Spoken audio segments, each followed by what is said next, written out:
A podcast? Did your radio show get canceled?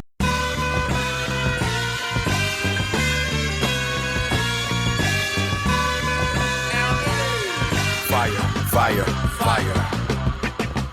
Low down and filthy, but the discipline is on point. Schooled myself, made my own dojo. A cold flow with the whole dose of soul. Maintain composure, even in fury. An anomaly, properties undiscernible to mere peasants. Use weapons. This week on The $1 Million Plan, we are talking healthcare. That's right. It's kind of hard to not talk about healthcare because it's part of our life. We don't know what's going to happen. I don't want to say I'm scared about what's going on, but I definitely feel like I'm in the dark when it comes to healthcare, and I felt that way for several years as we have all these changes. Well, now Congress is voting, they're not voting, there's a plan, it's getting repealed, it's not getting repealed, and when I think of confusion in healthcare, I think of my good friend Paul Ashley, First Person Benefit Advisors. Hello, sir. Thank you. You are the first guest at our new studio desk. This is sturdy. This is meaningful. It's nice. There's wood. There's wood. It's like you're at a Hooters, but there's no wings or harassment. Or inappropriate clothing, yeah. Sure. Well, I mean, you can't see below the desk. But Thank anyway, God.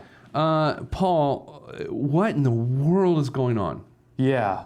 So we've lived under the confusion and complexity of healthcare reform since late 2009 when it passed the Affordable Care Act, the AHCA, Obamacare passed in, I guess it would have been March of 10. So the impetulant 7-year-old. Sure. And then as Trump ran and the Republicans have talked about for the better part of 7 years, they want to repeal and replace Obamacare. And now that they have the reins in D.C., they're finding out, hey, healthcare is complicated. Right. It's hard to deal with. Yeah. And they made an initial effort, as we all maybe know, about a month ago, to repeal the Affordable Care Act and replace it with the American Health Care Act, the AHCA. Yeah, we needed more letters. I think that acronyms, was the issue. Yeah. And the Republicans were smart. They said, listen, we know how to make something better than the Affordable Care Act. We'll just add one letter to the acronym. So I always feel like when you remember when you're a kid and your parents had certain ways of doing things and you were like, when I'm an adult, I'm going to change that. And then you get to be an adult and then you're like, I can't change that because that's really important. Yeah. Right? Like, it's the same thing. Yeah, and that's exactly what they ran into. And the real interesting challenge is there was no thought that any Democrats would cross over. But when you look at the mix of both the House and Senate from a Republican standpoint, what really stood in their way last time when they tried to pass the initial repeal and replace about a month ago was something called the Freedom Caucus. The Freedom Caucus sounds like, and this is no offense. This is offensive what I'm about to say. But you don't. I mean, no offense when I say this. No offense when I say it, but it is offensive. Yeah. I don't really want to hang out with anyone that's part of a Freedom Caucus. It sounds a little intense. Yeah, and I'm confused. That's offensive. I thought caucuses could only happen in Iowa, and the fact that they actually exist in D.C. and Congress is totally confusing to me. Yeah, Freedom Caucus just sounds like we're going to name it like something that we're overselling the idea that we're this group of people. Yes. And so who is the Freedom Caucus? If our conservative Republicans. It's the most conservative Republicans in the House and Senate. Who I don't mind hanging out with. Yeah, seem to be good people. But so what happened was they felt like the AHCA, which was the proposed Republican legislation, didn't go far enough. Okay. And so about a month ago. And so when Speaker Ryan came forward and said, hey, we're going to pull this bill, and he famously said that the Affordable Care Act still remains the law of the land. Yeah. It was actually his own House Republicans that put the pause on that, and they went back to the drawing board. So what's the big beef with Obamacare? There's probably, 2 or 3 pieces of this Republicans, we don't like this. What is it? So the penalties and fees against employers and individuals for not having health care is a big piece. Okay, so what is the direct replacement of that part of the policy, or is that completely, the whole point is to not have any? Right, the whole point is to not have any, which creates a revenue challenge. And so one of the things that we've talked about that was likely going to go away was going to be the Cadillac tax. And for folks who aren't familiar, the Cadillac tax is a 40% excise tax on the value over a certain threshold, which was originally supposed to take place headed into 17. It got delayed, and now it's ultimately pushed out to 2020 under the ACA. Yeah. The thought was that was going to go away under the Republicans, because both Republicans and Democrats actually hated that for different reasons.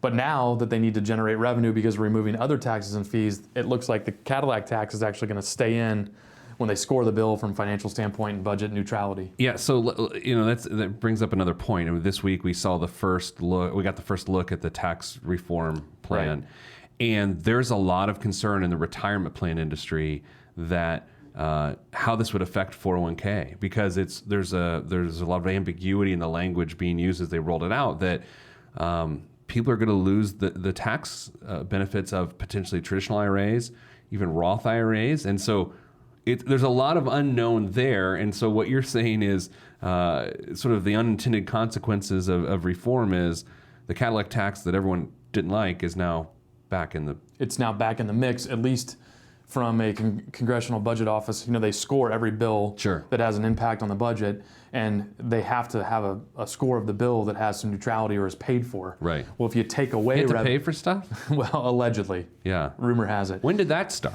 Yeah, well, apparently never. Apparently never. But there is a need to make this work financially, and it's complicated. I mean, the funny thing is that this reminds me of the thing I know you and I have talked about before. Healthcare is expensive. It is a finite resource, like any other resource on the planet. And whether you believe it's a right or not, it is still not free. Yeah. If you believe it's a basic human right, that doesn't change the fact that it has a cost and there's a finite resource to it. And in the United States, we have traditionally rationed that with the deductible of money. Okay. In other countries, like Canada or the UK, where they have socialized medicine, they have rationed healthcare with the deductible of time. Okay. So what do you mean by that? That sounds really good. Yeah. I need to understand it now. So if you think about in Canada, we hear a lot about that. A lot of us have family or neighbors that live up there.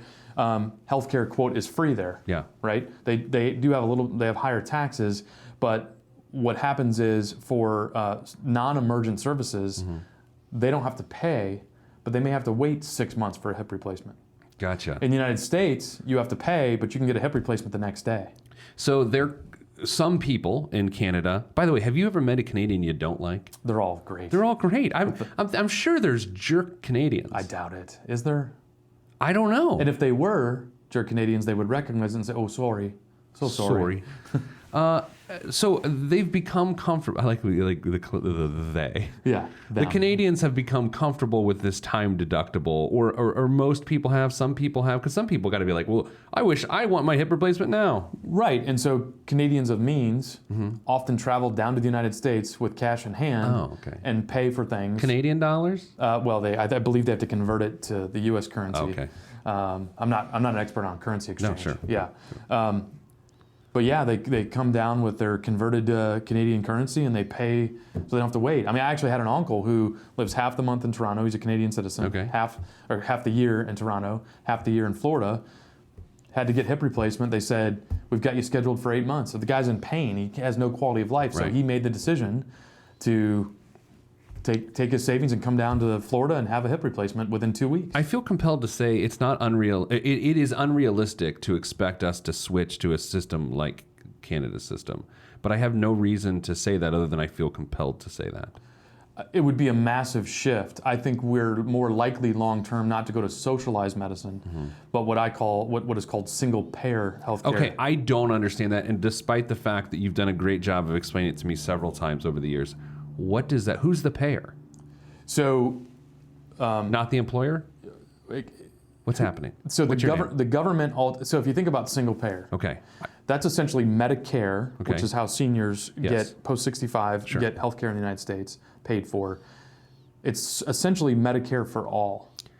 So that doesn't mean that you don't pay anything. It just means the primary funding source is through the federal government. They collect money from individuals. They collect money from the tax resource. And then what's different about that and socialized medicine is with socialized medicine, the hospitals, the providers, the healthcare apparatus is actually directly employed by the government. With single payer, no, we don't want that. With single payer, you still have private market healthcare, and you have private market institutions, insurance companies, and TPAs facilitating. But they're out the of single it. payer. But the government is the funder. So who's the funder now? Well, it's a mixed bag right now of healthcare in the United States. It's a combination of individual private pay, private insurance, employer funded, and government funded. Over half the healthcare money spent in the United States is actually already from state and federal government. How about the general unhealthy nature of Americans in terms of obesity and does that affect this whole discussion? Well, so if you think about the Affordable Care Act and you think about the proposed and reproposed legislation from the Republican leadership, neither of them do a whole lot to truly address the root cause of why healthcare is expensive in the United States. Okay. One of the root causes of why healthcare is expensive is the population health of citizens in the U.S. So it doesn't matter what the unit cost of healthcare is if you don't need to buy the unit cost. So if we could drive down the need and we could be better with primary care and there would be better self-care, then we wouldn't spend as much money in the United States, or if we did, it would be spent at an earlier point more thoughtfully and treat episodes of care versus, wait till people get sick and then treat the symptoms. And so that's an issue. There's no incentive around that. There's no systematic change to that. The other root cause is around why healthcare continues to be expensive and not really addressed well with either bill is efficiencies around technology and leveraging technology. It's one of the most inefficient systems in the world. Which is how crazy. we deliver healthcare, yeah. I mean, think about it. You get a test and then you have to go see another specialist. Sometimes they have to reorder the test, and it's like, why do we not have a repository and information that can be shared? We will talk about that and more after the break. I also want to talk about, which I love to bring up every time you're on, my family pays $17,000 a year for health care, and it includes 4 wellness appointments. And pretty much that's it. So that's awesome. I'm going to complain about that a little bit more after the break. You're listening to The $1 Million Plan. I'm Pete the Planner. Primo B, man. Kanye let this one go. Man.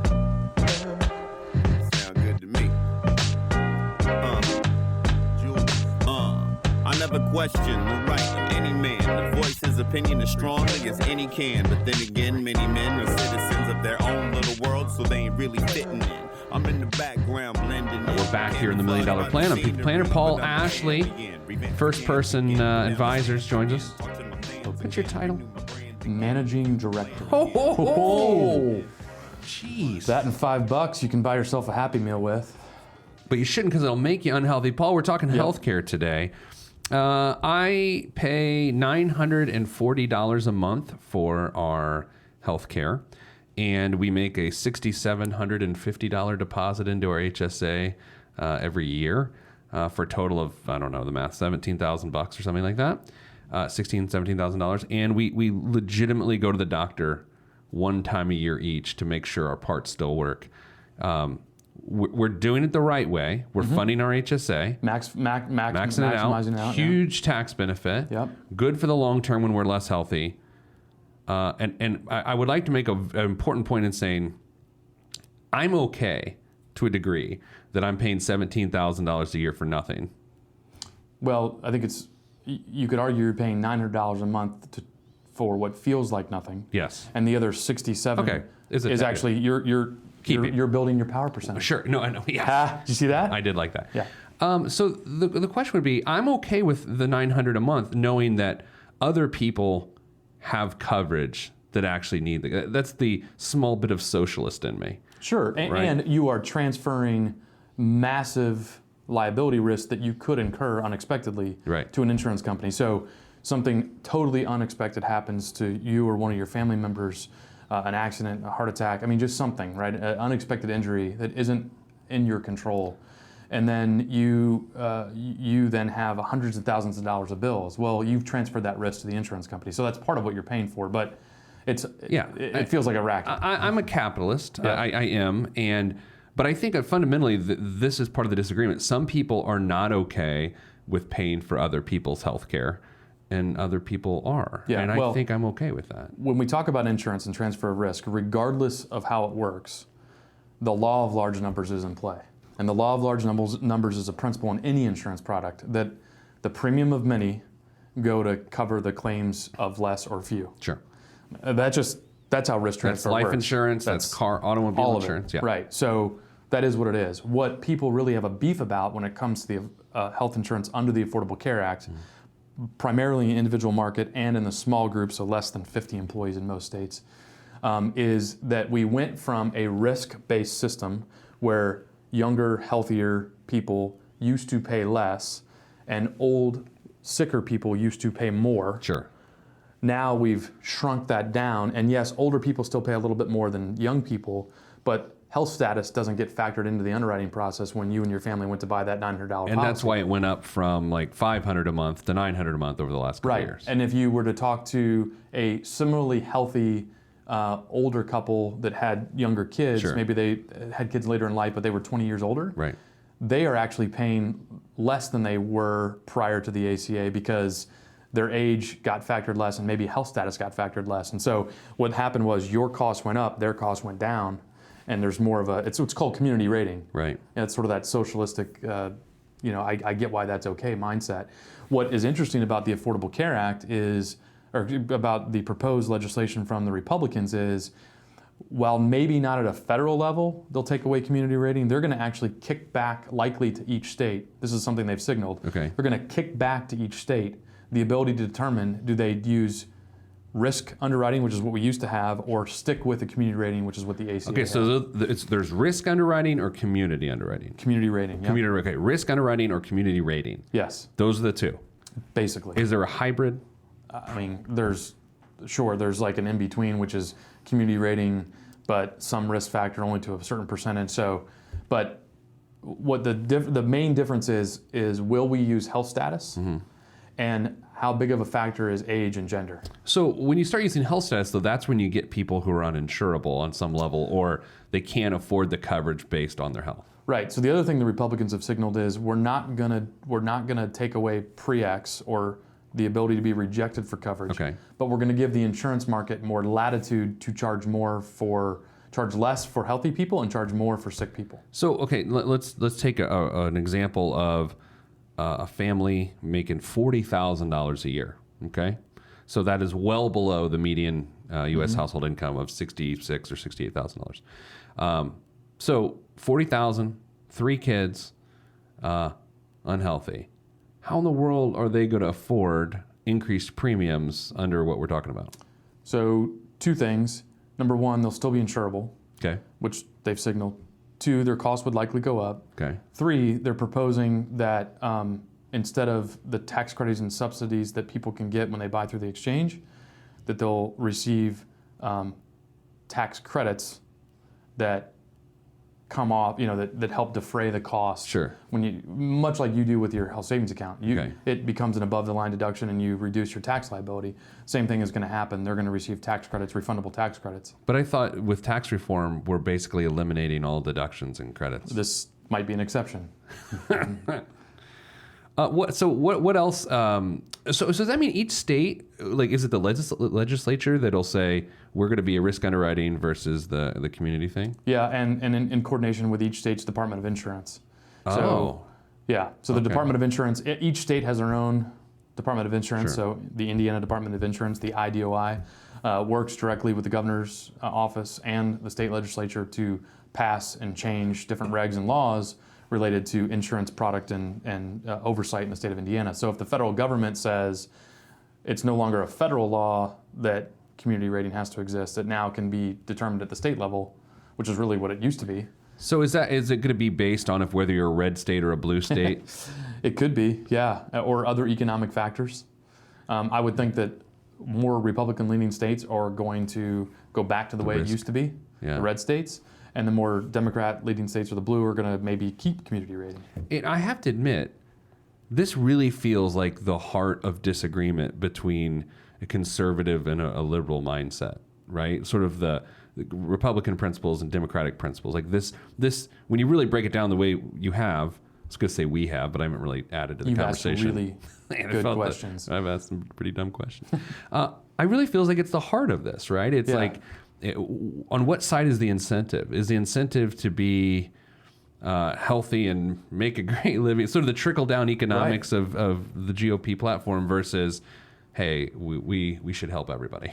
Yeah, and it's at the core there is it a basic human right or not, or to what level is it a basic human right? That's a tough question. And how do you fund wherever you fall on that spectrum? So let's go off track, because it wouldn't be the show if we didn't. I saw Senator Bernie Sanders just tweeted this week that it is a fundamental human right to make more than $15 an hour. That's sort of a weird statement, right? I mean, because if you overuse fundamental human right as a reason for something to be, it sort of loses its power. And then has downstream intended and unintended consequences. I'll give an example that's related to that. It's a Sanders piece. It seems like the state of New York is moving to free public education. Okay. Yeah. Right? Free public college education. So what are some unintended consequences of that? I believe that private institutions are going to see significant pressure because quality students that used to go to private institutions in New York might now choose the free path at the state institutions. So they're going to be having a harder time getting students to come and the tuition and scholarship money that follows. The other unintended consequence is, as you make things free and disconnect the consumer from the end user, then costs tend to go up because there's not a direct, which is what we have in healthcare, by the way. Back in the 1980s and early 90s, when we moved to managed care, the HMO type model, and we made a doctor's office be, in the consumer's mind, a $10 copay. Right. Well, that's not the true cost of a doctor's visit. Yeah. That's what you paid, but that's not what the actual cost is. So people weren't being good healthcare consumers because they're like, well, it's just $10. It's just $10. So, again, the New York example, if we make public university and college education free in New York, I'm not saying that's wrong or right. I'm just saying, what's the unintended consequence of that? So, same thing happened in healthcare. So okay, I like this conversation, and we're going to have it for about 30 more seconds before we go to break. I guess we'll just leave it hanging. We'll pick it up in the next segment. But so for the people on the other side of the argument, when we say something like, "Hey, there's unintended consequences," prices are going to keep going up for everybody else. When we have, and then they say, "Well, I don't care." But what's that argument? I'm curious, what we're going to come back to the break is beyond I don't care of the unintended consequences, there has to be some way for that side of the argument to deal with it. So if you're just joining us, great, we're going to commercial. But we're talking to Paul Ashley, Managing Director at First Person, talking healthcare, what's going on right now, and we'll do that more here after the break. This is the $1 Million Plan, and I'm Pete the Planner.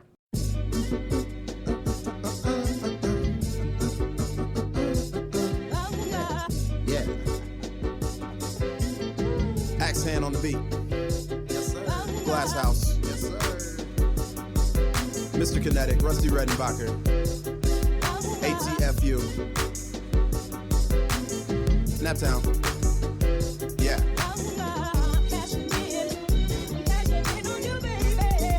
Peace to Fetty and Fredo. Helicopter choppers. Yeah, y'all ain't hip yet. Cashing in like the end of the game at the casino. I lean so the glare of the rear view don't hit me. Swiftly through the avenues and boulevards, old soul playing on my speakers, old soul but young in age, a boss player. Not from the Himalayas, but my fam gave me Gary, Indiana game. Grew up around the country, but the mindset was there. Ain't I won't complain about a damn thing on this beat. AHCA got it slapping. We're back with Paul Ashley, Managing Director of First Person here in the $1 Million Plan, talking healthcare. So a couple things. When we make healthcare free, when we make college free, the unintended consequences are that prices are going to continue to rise because the funding sources have shifted. Much in the way student loans have made the price of college go up because there's readily available funds to send people to college.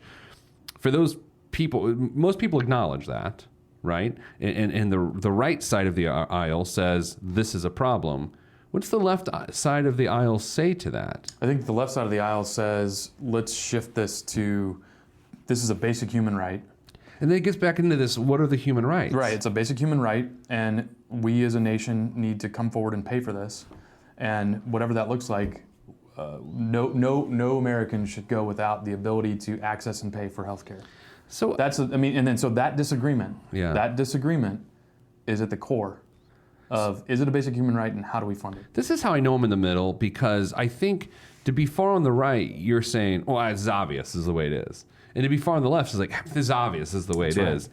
And I think we started our segment today with saying, this is really a complicated issue. Massive. So healthcare makes up about somewhere just shy of 20% of the GDP in the United States, the gross domestic product.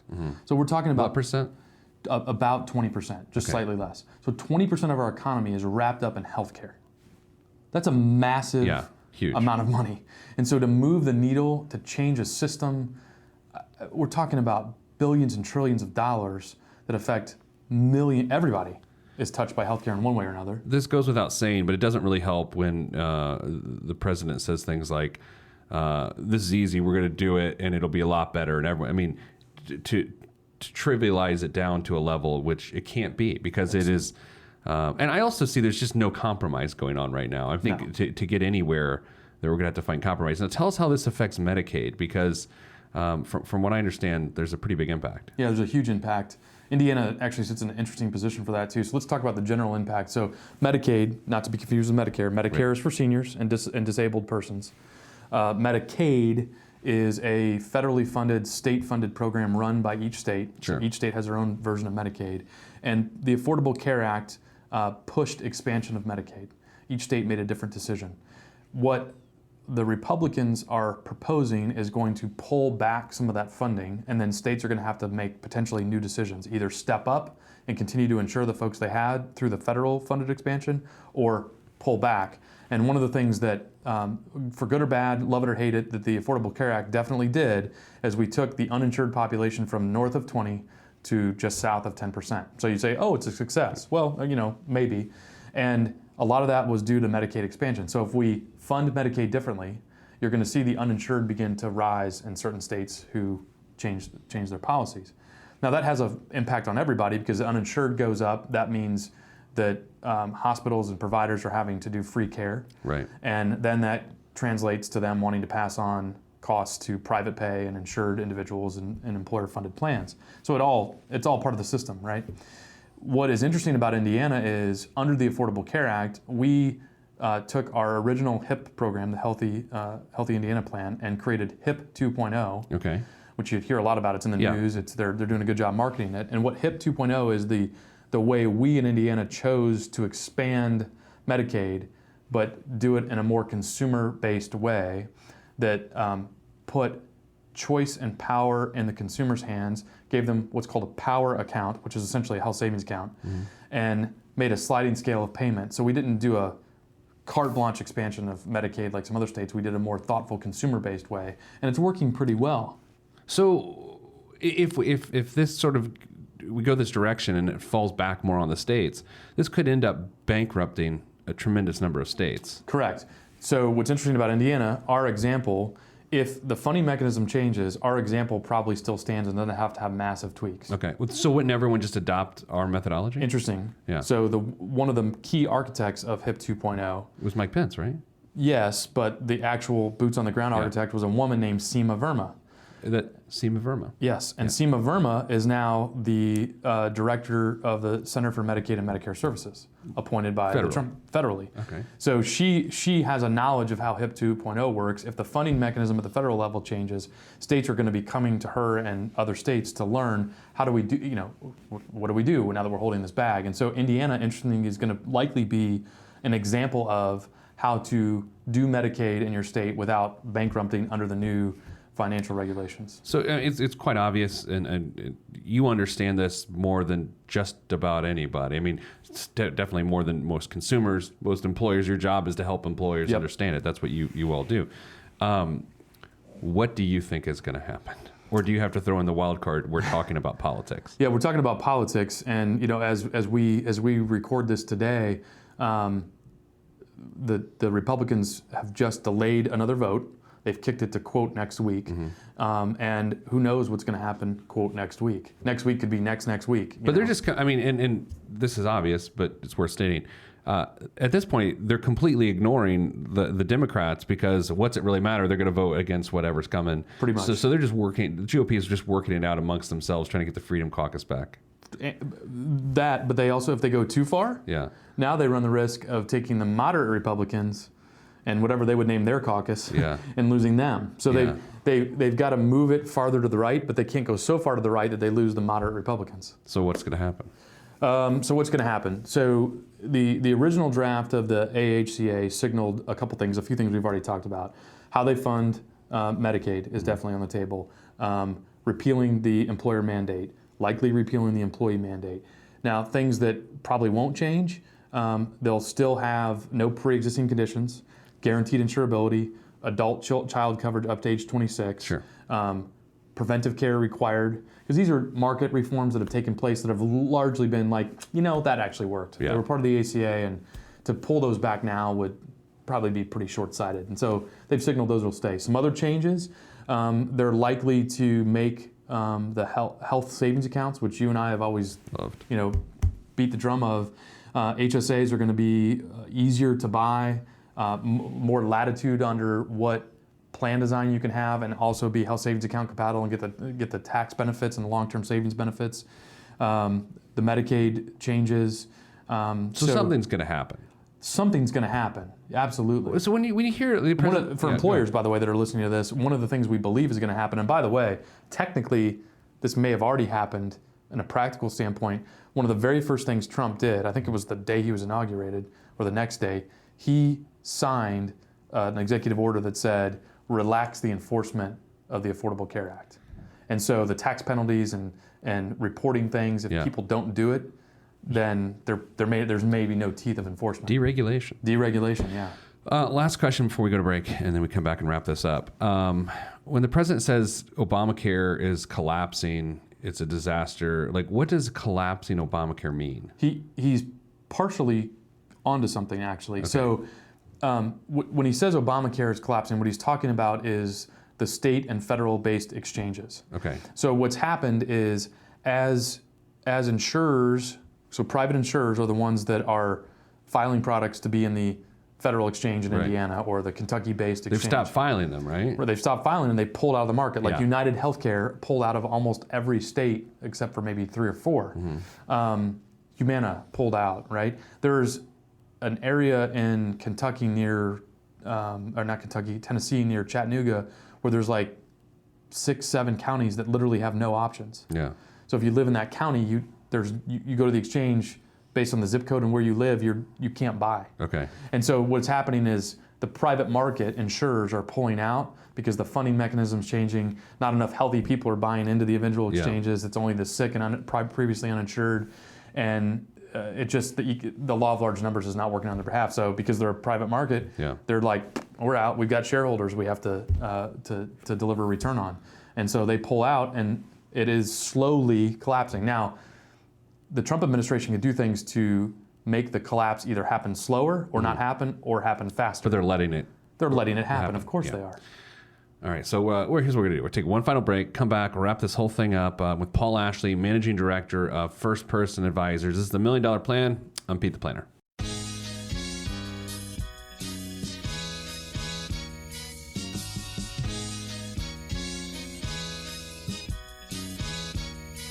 Every day living through the peace of my soul, I remain whole, even in the middle of the pain. Even though my life has the rain, I still remain sane, writing and creating for my life. And my pen is my sword given by the Lord, and I use it to fight the tides of restriction. Sometimes I'm conflicted by myself, looking at the trees too much and can't see the forest. Enemy shall inherit the earth, and I want to inherit something other than the high blood pressure and diabetes. So work is what I gotta do. Stay true to my enemy and water the trees that I sing from, and look out for the lumberjacks. Running with the gale force wind at my back. Swift and enduring, I remain calm.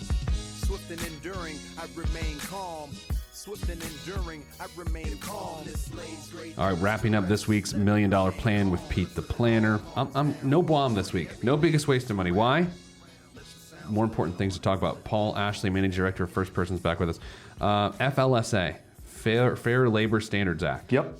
What's happening there? So there's a lot of talk. The Fair Labor Standards Act is a massive law. A lot of talk last year and really the 2 years leading up to it. On December 1st of 2016, there was a new overtime rule that was supposed to take effect. And then it got suspended, right? There was an federal court injunction placed on it. So what was supposed to happen was a lot of changes, but the main thing that was affecting employers and their employees was those individuals that were exempt from overtime had to have a certain set of rules, but then also have a certain salary threshold. Okay. That salary threshold was getting moved effective December 1st from about $23,000 a year to just over $47,000 a year. That's a massive change. Yeah. Now you're thinking, well, there's not that many salary people that are below that threshold, but nonprofits, people that are in middle management positions Sure. early in their career, to make less than $47,000 is possible, but still be exempt from overtime. Mm-hmm. So what they're saying is, you make $41,000 a year, you're a salaried employee, all of a sudden they're telling the employer as of 12/1 of 16, they have to at least make $47,700. Massive change. Yeah. Right? So they either need to move them to hourly, where they have to clock their hours, which has a cultural challenge, Yeah. or bump up their salary to get above that income threshold, which has a financial challenge. And what happened was a district court in Texas basically put an injunction on that, kicked the can, and then the Obama administration, prior to leaving, then did an appeal. Mm-hmm. That appeal then is sitting in court, but guess who administration is now in charge of that appeal? The Trump administration. They're probably going to drop that appeal, and now the injunction is going to hold for a while, and we won't have a change to overtime rules.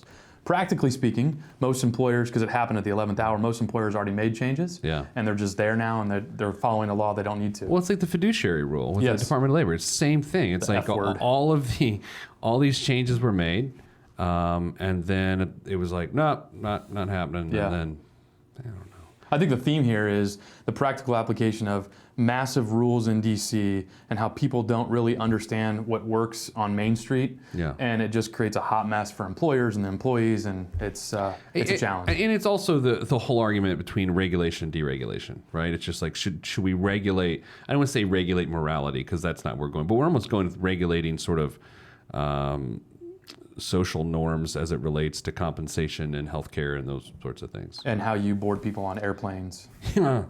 Paul Ashley, Managing Director of First Person, thank you for joining us. First guest at the new desk. It's nice. It is great. Now when I say knock on wood, it's legitimately wood. All right, that's all we have time for this week. Thanks for joining us. Go to PeteThePlanner.com for more. If you want to watch this episode and see what we're knocking on, PeteThePlanner.tv. Go to FirstPersonAdvisors.com to learn more about the good folks at First Person and Paul Ashley.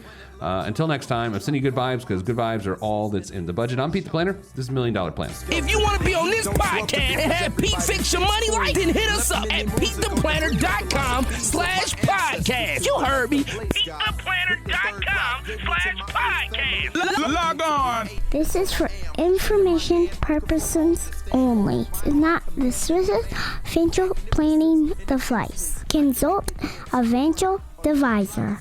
Released from Everest, the fresh is fresh, and you can call me E.T. Word to John Tesh. Let me bless this harmonic presentation. It's amazing, so amazing. I'm the reason. Salutations, I bring you love, trying greetings from a faraway land. I am the sole controller. Put the remote down and let me take control. You're now a part of my zone, so enjoy yourself. Love Tron can restore your health. I bring you greetings. Salutations, how you doing? And is that how y'all say it? The tinkling of the keys is an homage to the little star. I sojourn over poetic descriptions of sound and travel to my other world. Out of this world, spaceship on my arm took me home, fueled by the ink and the megabytes and the hypertext transfer protocol, stronger than the Skynet and the Terminator. I push faders into warp speed, glide with ease, creating a breeze they call a black hole. Event horizon, no rear view concerns. This I adjourn, in beats I burn. This I adjourn, in beats I burn. Salutations, I bring you love, trying greetings from a faraway land. I am the sole controller. Put the remote down and let me take control. You're now a part of my zone, so enjoy yourself. Love Tron can restore your health. I bring you greetings. Salutations, how you doing? And is that how y'all say it?